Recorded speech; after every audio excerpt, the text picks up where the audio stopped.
Намерих си, мога да кажа, че си намерих моята среда и моят човек и въобще като цяло спокойствието и баланса. Добре ти е, за сега не си... Това е моята везничка, не си се моят окаляла. баланс. Да. Аз съм минала през много...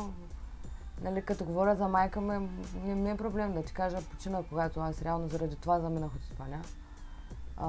Почина в катастрофа, като бях на 16. Там? Да. И аз и брат ми останахме, нали, сами. Баща ми, те си бяха разделени. И да, реално заради това се преместихме с него в Германия. Той живееше там. И аз съм била на тъмни места, не, но съм си го изпяла, изляла съм си го и съм си го преживяла.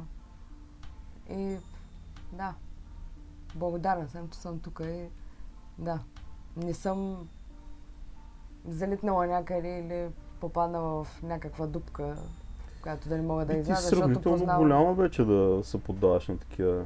Да, но тогава не бях. Тогава те първа се изграждах и да, трябваше да се държа. Защото виждах как хората, примерно, загубват някакъв родител или някакъв близък. И потъват. И да.